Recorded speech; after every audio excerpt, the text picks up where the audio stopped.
Now we come to the famous lifeguard problem, without which no course would be complete without.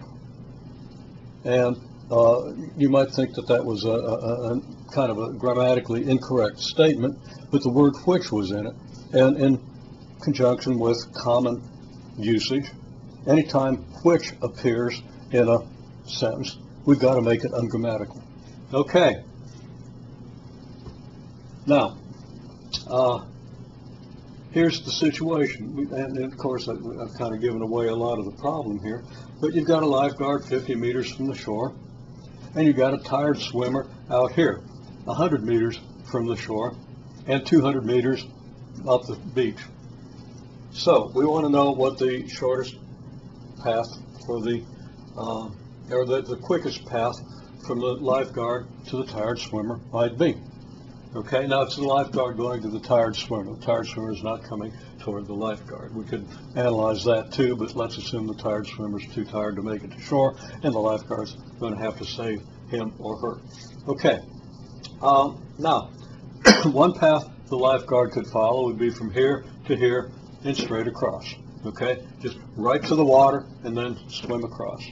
And everybody in class saw, well, that's not the optimal thing because that's a long way to swim in the water. And the other part of the problem is the lifeguard runs at 6 meters per second, but only swims at 1.5 meters per second. So the lifeguard runs faster than he or she swims. Okay, so we don't want to do this because that it doesn't really maximize the swimming distance, because of course the lifeguard could choose to go out here and then swim across. But we know that nobody's going to do that, okay? At least no intelligent, unimpaired lifeguard is going to go that way to save somebody this way. They might go here and here, but I don't think so. I think most people would know better. Most lifeguards would know better. Now, another possibility, the lifeguard just goes straight toward the swimmer. Well, that's certainly an improvement because there's a lot less distance to swim at the much slower pace. And of course, there's a lot more distance to run, but still it's going to balance out that that's quicker. Another possibility, lifeguard goes straight over here and then straight up to the water, makes a right angle here and goes straight toward the water and then toward the swimmer. Well, that's probably better than going straight this way because it covers the area across the ground relatively quickly. Is that the best way? A lot of people seem to think, yeah, that might be the best way. Well, not really.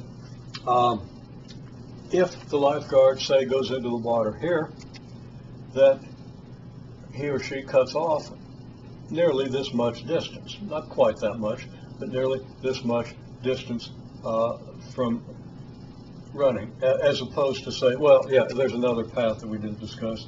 That would be from here to here and straight. So we see that path. And that's clearly better than going straight across, straight up, and then straight.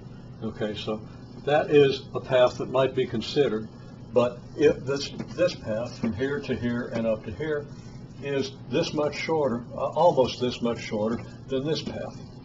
Okay, and the extra distance in the water, well, this distance is not much different than this distance, probably only about that much. So we go this much less distance across the ground and only this much more distance in the water. And if this is small enough compared to this, we're going to save time. So there's some point in between here where those factors all balance. Now, how do we find that point? Well, we really can't find that point using the methods of this course, even methods that we're going to develop later. But it's important to be able to model the time it takes with various paths so that we could use methods of later courses, actually specifically methods of an applied calculus or calculus course. First semester calculus, we learn to use derivatives to maximize and minimize functions. And we have a function here that can be maximized or minimized. Now, you don't have to remember that, but there's a reason that we do that we do this here, so that when you get there, you have some adept, you're somewhat adept at setting up situations like this. Okay, so what we want to do is we want to figure out if x is the distance between here and here. So that's how far up the beach the lifeguard runs before jumping in the water, how much time does it take?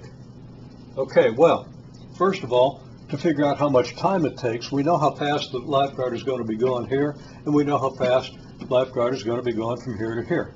So if we know this distance and this distance, we can figure out how long it's going to take. We can get the expression for how long it's going to take. Okay, so on land, the lifeguard is going to travel how far?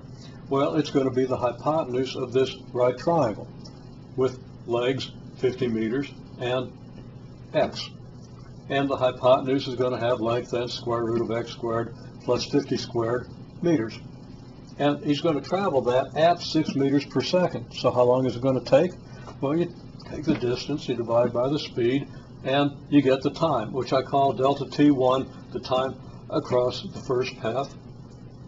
And that's going to be distance divided by the 6 meters per second. That's suppressing units, which we do a lot in math courses. I really don't like to do it in physics courses, so I'm kind of, and I teach as much physics as I do math. So I am really not real happy about doing that here.